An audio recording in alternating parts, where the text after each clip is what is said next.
What's up mga kuya at ate, welcome na naman sa Kuya Kebs DIY tutorial. In today's video, i-update ko lang kayo about sa Scone Android TV box ko. Ano nga ba tong Scone Pro na Android box na to? Ito ay isang box para yung mga LED TV nyo ay magawa nyong Smart TV. Kaya kayo bumili nito para maging Smart TV yung mga LED TV nyo, o kaya kahit yung mga LCD TV pwede nyang gawing Android o Smart TV. Nag-comment sa akin, tinatanong niya kung okay pa ba yung Scone Android TV box ko. Ayan, buo pa po siya. Tapos ito po siya. Hanggang ngayon nagagamit ko pa siya simula nung binlog ko siya. Tapos ito yung mga ginawa ko. 'Di ba, meron siyang remote. Ang ginawa ko kasi medyo mahirap mag-type dito. Ang ginawa ko, kinabitan ko siya ng mouse. Ayan. Bali dito, nakakabit siya sa USB dito. Ayan, may mouse na siya. Tapos yan, makikita nyo. Yan, para mas madali, halimbawa sa YouTube tayo.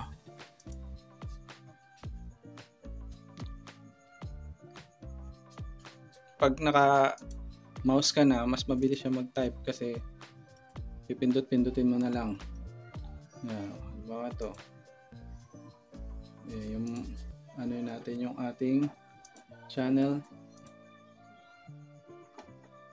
Papakita ko sa inyo kung ano dapat gawin sa mga sira ng toilet bowl nyo. Tulad nito, ayaw mag-flash.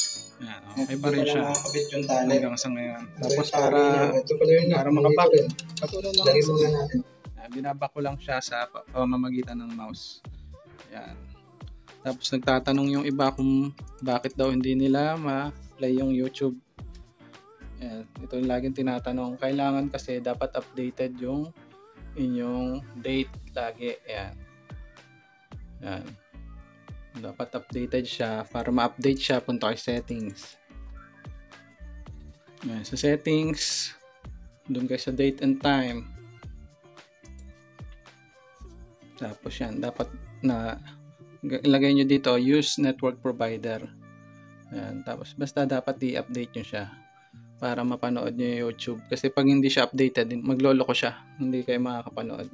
Tapos may nagtatanong sa akin kung pwede ba daw lagyan ng Netflix. So, pwede lagyan siya ng Netflix. Yan. Saka pwede rin yung lagyan ng games or kahit anong apps. Basta punta lang kayo dito sa My Apps. Yan. Tapos meron naman yung Play Store. Mag-download lang kayo dito sa Play Store. Yan. Download nyo lang yung apps na gusto nyo dito sa Play Store.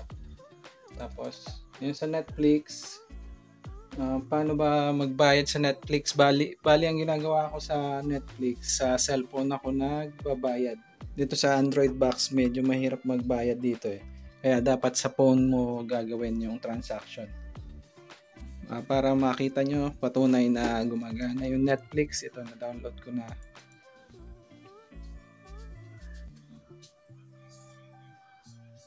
Yan.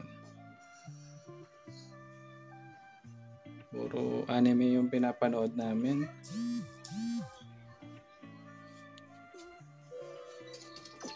Yan. Yung Pokemon.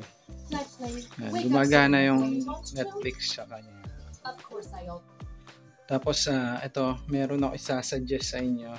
Imbis na Netflix yung i-download nyo, kasi ito 149 to eh. Yung monthly niya na isang cellphone, isang TV, 149. Itong mas isasuggest ko sa inyo i-download. May Family Cinema. Yan, bali ang monthly nito ay 121. Pero one device lang. Kaya ako isasuggest sa inyo kasi ito, makikita nyo. Yung sa Netflix kasi, yung konti lang yung mapapanood nyo. Pero ito kasi, ayan o. Marami siyang nakukuwang movies. Ayan o, sa Netflix, sa Prime Videos, HBO Max, saka Disney. Ayan.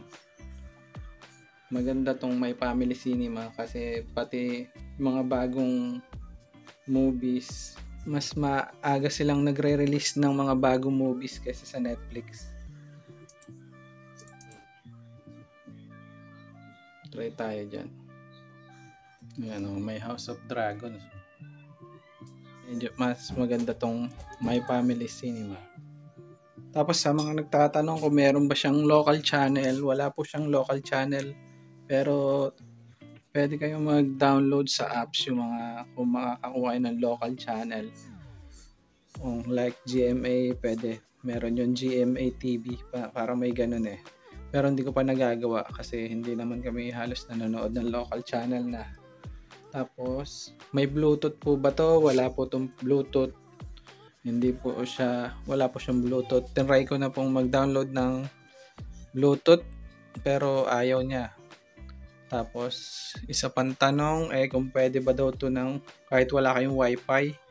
Hindi ko pa nasusubukan na naka-data lang siya. Hindi ko pa siya nasusubukan pero ewan ko lang kung uubra. Pero kasi ito naka-wifi siya ngayon.